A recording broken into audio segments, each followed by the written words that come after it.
Welcome to the Let's Talk Cabling Podcast with Chuck Bowser, RCDD. Well, seeing how we're pulling Category 6A, the most powerful twisted pair in the world, you gotta ask yourself this one question. Did I pull 295 or 300 feet? Well, do you feel lucky? Do you, punk? What exactly does RCDD stand for? Registered Communications Distribution Designer. Just the expert you need to ensure your cable plant performs exactly as designed. The elite professional, knowledgeable, and experienced in leading-edge ICT design principles. Now, send the new guy to the truck for a bucket of dial tone and the cable stretchers, while you listen to an informative program on telecommunications. Welcome to 6 p.m. After Hours Live with Chuck Bowser, RCDD. Remember, knowledge is power. We're broadcasting live on TikTok, LinkedIn, YouTube, Facebook, and a couple other places. As you can tell, I am not in the home studio today. I am actually on the road. I'm broadcasting live from Baltimore, Maryland. I'm up here visiting Mom this week, so we don't have the home studio in the studio. Now let's see here. Let's see what do we always do on our after hours live. What do we always do? What is it? Oh yeah. What are you drinking? What are you drinking? Right now, I'm drinking again ginger ale because it's my favorite. I want more something new. You take a little bit of lime and put it in the ginger ale. Oh, this is even better. It's better. Reply in the comments that I'll be asleep for the evening. Rusty, go to bed, brother. Go to bed. You're good to go. Yeah, I'm drinking ginger ale. Tell us in the comment box. What are you drinking? Oh, that's what mm-hmm. What are you drinking? Remember, it is an after-hour show, so you can drink anything that you want. So if you want to drink, whiskey, what do you drink, Shetsky? Huh? A glass of water. There you go. That's good too. I love water. Actually, sometimes I'll take my soda and I'll mix it with water. So let me see. Oh yeah. Also, don't forget if you want to support the show, you can click on the QR button on the screen over there. For those people on LinkedIn and YouTube, you can buy me a cup of coffee. You people on TikTok, go to my profile, go to the link page. You can buy me a cup of coffee. Those who buy me a cup of coffee get free stickers. Free stickers. Yes. You can also schedule a 15-minute one-on-one Zoom call with me after hours, of course. Ask the RCD question. Dusty says he squeezed and drank 1.5 liters of juice. Ah, you must have been thirsty, buddy. You must have been thirsty. Yes. Shotzi's in the house. Shotzi is drinking Dr. Pepper, of course. Isn't it Diet Dr. Pepper? So, yeah. Oh, you know why? I couldn't hook up the right microphone. That's why. Oh, my Lord. Oh, sheesh. See what happens?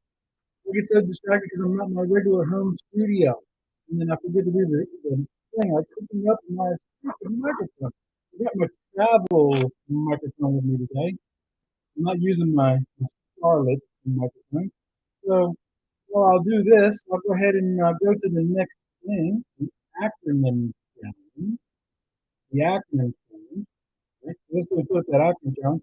Today's acronym is, let me put it up here. Boom. MAC. M-A-C. What does that acronym mean? Right? MAC. M-A-C. Let's be drinking apple, pineapple, banana, and carrot juice. That sounds actually pretty good. That sounds pretty good. So tell us, what do you think MAC means? The first person who correctly identifies that acronym, I will send you instead of what's feeling stickers. Right? What does MAC mean? Give me a couple seconds to figure that out while I finish picking up my microphone. Because I was taking care of the dogs while you can fool him. So there you go. So let's plug in the microphone so we can hear you well. There we go. You can over here to the settings. audio. Audio input. Boom.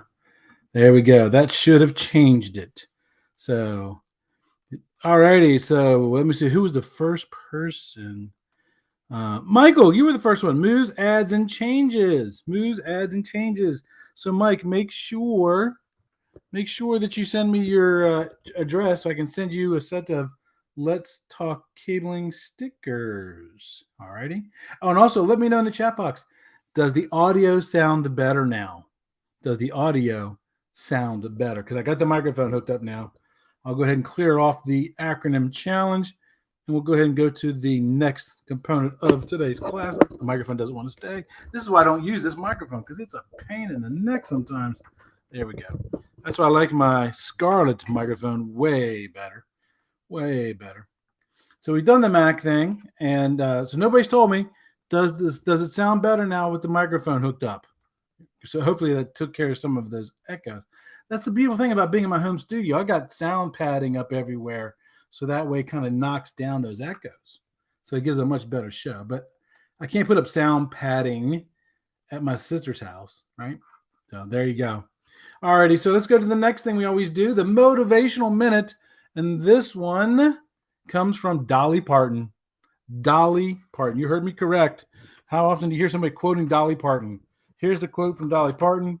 And her quote is, if you don't like the road that you're walking, start paving another one. Yeah, if you don't like the road you're walking, start paving another one. That means you make your own future. Your own future. So make sure that you do that. I kind of live by this. I my early part of my career, I always waited for my company to send me on training, and they would always not send me because I was running a job somewhere and they couldn't do it. So they would never send me to training. And I just said, you know what? I'm doing my own training. So you're in charge of your own history. So make sure that you follow that, right? Alrighty, so he says the audio has improved. Thank you. It's amazing what a good microphone will do sometimes, right? Oh, did you catch my show last week? Well, technically it was today. I was a couple of days late posting it because of the hurricane and because of traveling. I did a show and it posted today, so make sure you go listen to it on selecting a UL rated fire stop system. I explain what listing is. I explain how to actually select the right kind of fire stop. I explain what to do if you can't find a fire stop. So make sure you go listen to that podcast. Actually, better yet, it's better if you go watch that one on YouTube because I put some graphics up that help you kind of go through that. Ed, the old tech guy, is in the house. Hello, Ed. Ed's the number one viewer for today. So yeah, make sure you listen to that podcast, the podcast, or go watch it this week. And share me some love. Send some likes and stuff on those YouTube. I'm trying to break 1,000 on YouTube, so that way I can start getting more views, right? Moving to the next thing. Hey, I told you I'm in Baltimore this week. That means I did a meetup in Baltimore yesterday. I gave away some free stickers, met some great people. I got some new stuff. Yes, I am on YouTube. Look up Let's Talk Cabling on YouTube. You will find me. Yep. I got some future meetups. If you did miss it, in about 2 weeks, I'll be in Seattle and Redmond doing meetups there. And then I will also be doing some meetups in Cincinnati, some meetups in Tampa, and some meetups in Orlando. So hopefully you live near one of those cities where I'm going to do. I'll just keep watching social media. I'll put out the updates. I'll tell you when and where, and then I'll meet you there. We'll share some stickers, talk some advice, talk cabling, talk anything you want to talk about. It doesn't necessarily have to be about cabling. I do meetups just to kind of get to know my audience better. Last week was the Big C conference in Vegas. I really wish I could have gone. Obviously, I couldn't because I was supposed to be training last week, but because of the hurricane, I couldn't go. I'm going to be going west. Oh, very cool. Shutsky said he got 1,000 subs on YouTube a few days ago. If you need to go check out Shutsky. He's a really great YouTuber. You should check him out. And I will be going west. What part west are you in, Low Volt Warby? Let me know. Anyways, get back to the Las Vegas thing.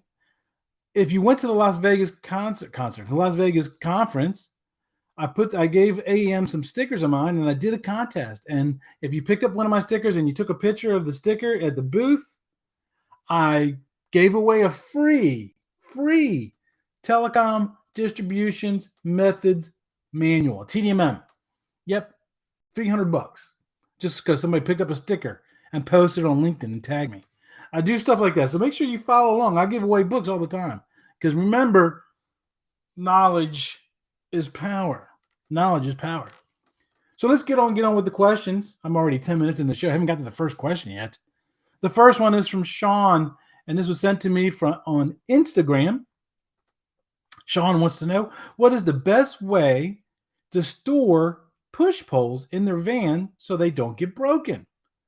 Now, for those who may not know what a push pole is, they're fiberglass poles that you can screw them together, and you can actually send them through a ceiling, so that way you can pull a pull string back or pull cable with it. They're made out of fiberglass, and if you keep them in the back of your truck, and if you drive a little crazy sometimes, all right, they get broken because spools of cable fall over and break on them. I had this happen to me once in my truck. So what I did was I bought a 2-inch PVC pipe, and then I bought the coupler, and then I bought the screw-in lid, and then I tie wrapped that with the big heavy duty, like the HVAC tie wraps, to the top corner wall of my van, and I used to store them in there, and that way they never got broke, right? And then when I changed vehicles, since it was only tie wrapped in there, all I had to do was just cut out the tie wraps and then put it in the new van. So the next question comes from Jerry. I got another subscriber on YouTube. Thank you, Ed, the old tech guy. He just subscribed. The next question is from Jerry. This one came on TikTok. He sent it to me in a message. So Jerry said he's doing some work at an ONT, optical network terminal, and he wants to know that the one he's working on is not grounded. Is that an issue, right? Now, the question is maybe not. It just kind of depends, right? So if it's an all dielectric fiber, meaning all you have is the fiber strands, the Kevlar, or some people call it aramid yarn, and then the jacket itself, then you don't have to bind it to a ground. If there's any kind of metallic component inside that fiber optic cable, like a messenger strand is just a wire, a metal wire inside of it. It's a pretty thick one that bears all the weight of the cable. Then that's got to be bonded to a ground. Some of your outdoor fiber also has a metal armor wrap. If it has that and it comes from the outside, it's got to be bonded to the ground. Shetsky, I'll check with them and see why they haven't done that. I've got a meeting with them tomorrow. I'm on the leadership team with them, so I'll check with them and ask them what's going on. I'll recommend that they do that for you, my friend. The next question, this comes from Sharon via Instagram. Remember, if you have a question, put it in the chat boxes, okay? Sharon wants to know, I am installing a home network for a customer. They want me to install the patch panel and the equipment near the electrical distribution panel. How far should they stay away from that electrical distribution panel? So there's a couple of factors here. Number one, I'm just going to tell you right now, the further, the better. The further you can get away from that electrical panel, the better. Try talking the customer and putting it in another location. That's going to be your best bet. And if you need some fodder as to explain to them why to do that, tell them, look, if you put it too close to your electrical cabling, then what's going to happen is you're going to increase what's called the bit error rate. The bit error rate. And that network's going to slow down. So explain to the customer that their network is going to run slower. Okay. I've always found that if you explain to a customer how their decision will cost them more money, generally they will do what you want them to do. You just got to explain to them that it's going to cost them more money. Now, most cable in most houses are unshielded electrical lines, right? They're not in conduit. They're typically not going to be in Romex. They're usually unshielded electrical lines. So unshielded electrical lines and electrical equipment that's in close proximity to our cabling, to our equipment, gives us a huge potential problem with EMI, electromagnetic interference. So a best practice is to stay at least 24 inches away from that electrical distribution panel. Okay, that's the best thing there. Question number 4. This is from Bob. Bob sent this to me in an email. Bob says, Chuck, I have many jacks in my office that say Cat 6 on them. Does that mean I can only use Cat 6 products? No. You can use anything you want. You can use Cat 5e. You can use Cat 3. You can use Cat 6a. But if you want Cat 6 performance from your cable plant, you've got to use Cat 6 cable, Cat 6 connectors, Cat 6 patch cords. If you use Cat 6a patch cords, you're still only going to get Cat 6 performance. So make sure that you spend your money wisely. If you use a patch cord that's less than Cat 6, let's say you buy a Cat 5e patch cord, your performance is only going to be category 5e. Okay, you're only as good as your weakest link. And that's a big thing that happens quite often, right? Customers, they'll spend lots of money with us, this low voltage contractors, to put in this beautiful cable plant, right? This category 6A cable plant, and then they'll go buy the cheapest patch cord they can find, or one that doesn't even match the performance, because then all of a sudden they want to get chintzy. You're only going to be as good as your weakest link. Only going to be as good as your weakest link. So, always try to get the customer to buy the best they can to ensure that their network's going to work. Because nothing is more frustrating than when you go to hit send and you get the big green spinny thing that just tells you, well, hold on a minute. That's frustrating. Question number 5, checking TikTok. Don't see any questions there yet. I'll check my other platforms here in just a second. Question 5, this one comes from Devin. He sent this to me via an email. He says the customer supplied him with 26 gauge patch cords. How is that going to impact his job? To this point, he's only installed 24 gauge patch cords. Now, for those who don't know this, 26 gauge patch cords, the conductors are smaller than 24 gauge, because the way that the system works, the bigger the number, the smaller the conductor. The smaller the number, the bigger the conductor. The bigger the conductor, the more electrical current it can handle. So there are some advantages to 26 gauge patch cords. Well, number one, they're going to be smaller, right? Since they're smaller conductors, that means the overall diameter of a 26 gauge patch cord will be smaller. And that's going to help you because you're going to be able to get more patch cords into your horizontal or your vertical wire managers. If you're running patch cords through modular furniture, you're going to be able to get more of them through there because you're using 26 gauge patch cords.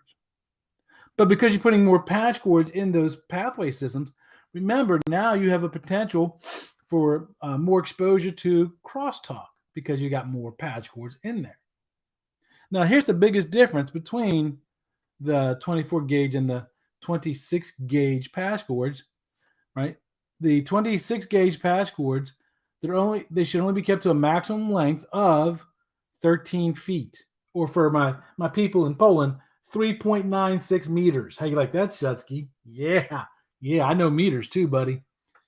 Now, if you're using 24 gauge, you can use a total of 5 meters or 16 and a half feet of patch cords. So that's the biggest thing. Because they're smaller, you got to keep those patch cords shorter. So generally, most people try to shy away from using 26 gauge patch cords unless they have to. Question number 6. This one comes from Carrie, and this was sent via TikTok. Again, direct message. Again, if you have questions, put them in the chat box. I'm coming up to the end of my pre-submitted questions first. So Carrie wants to know, right? Carrie wants to know that what's the best practice for installing work boxes, right? Work boxes, right?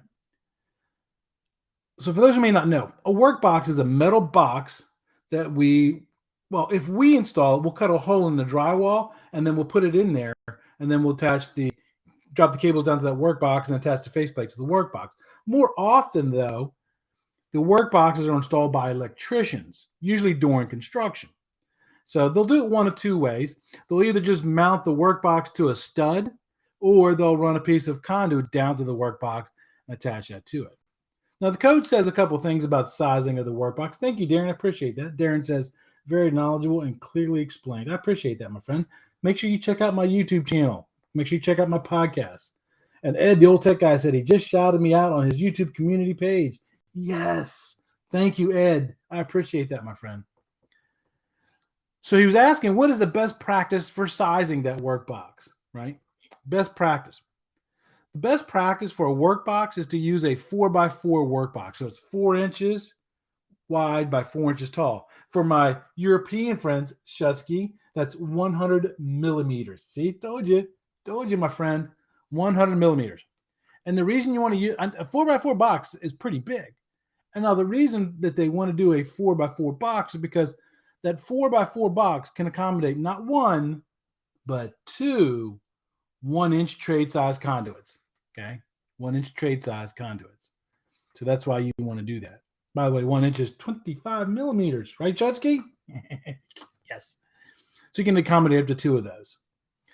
If the customer wants to use bigger conduits, like for example, 1.25 inches, and I don't know that one off the top of my head, Chutsky, 1.25 inch conduit, then you want to use a 4x11/16 by a 4x11/16 box, because you have to have a bigger box widthwise for that 1.25 inch pipe to come down and attach to it.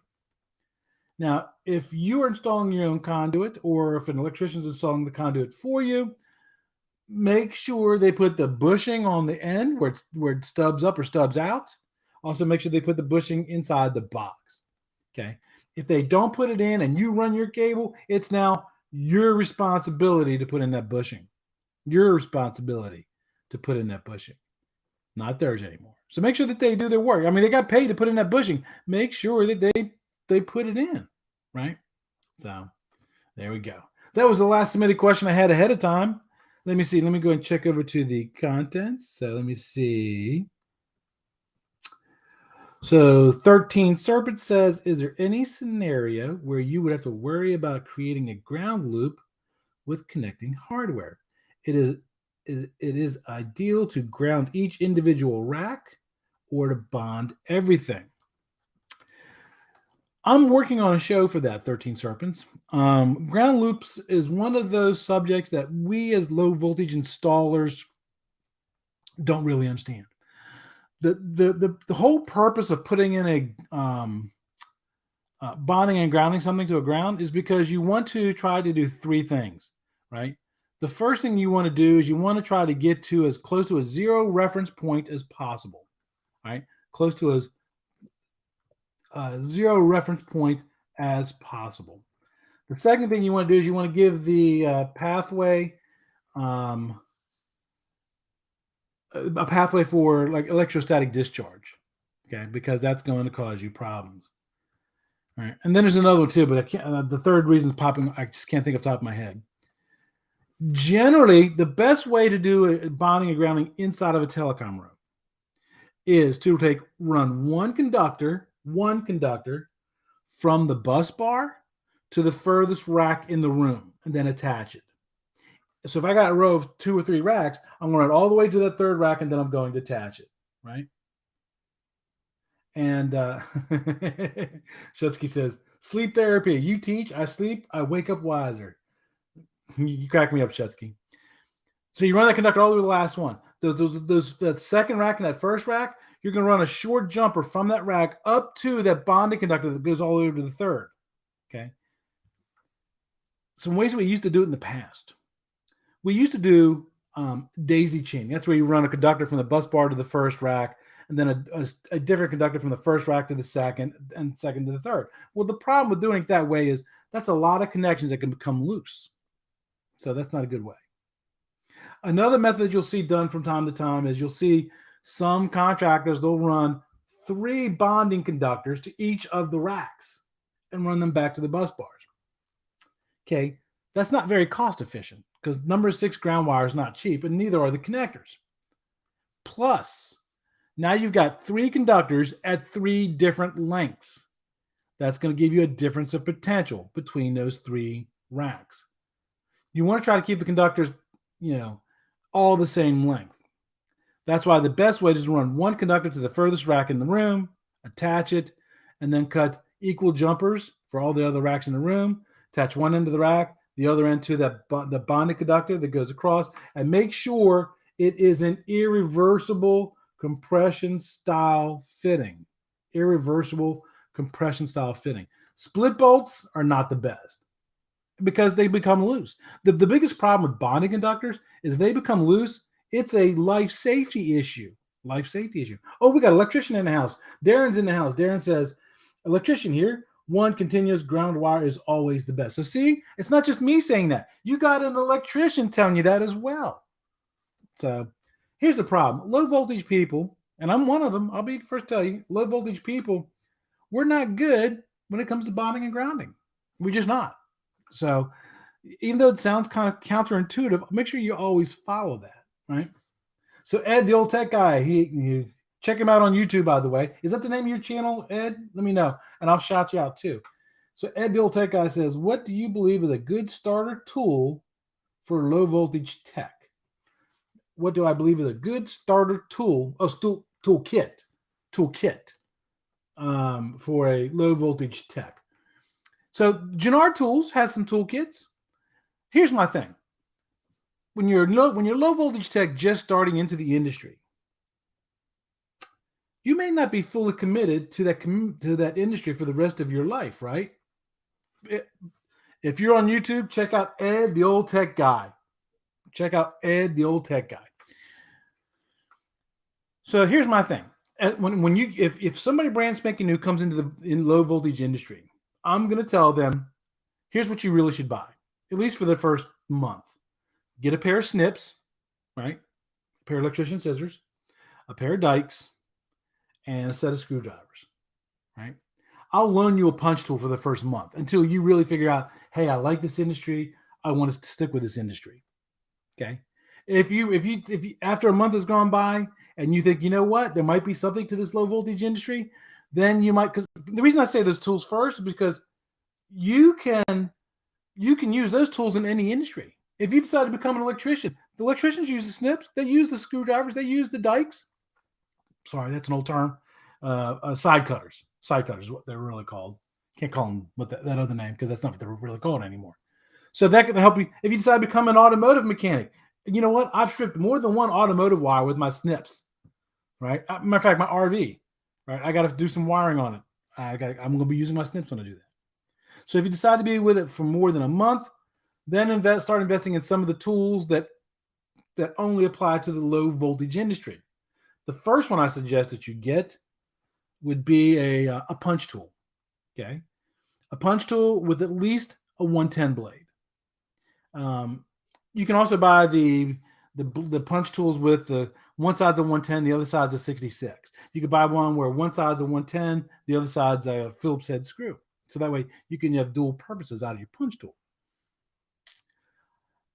And then once you do that for a while, then maybe you might want to invest in other tools like a socket set. You may have to put together a ladder rack. You might have to put together relay racks, right? You want a set of sockets and a set of wrenches.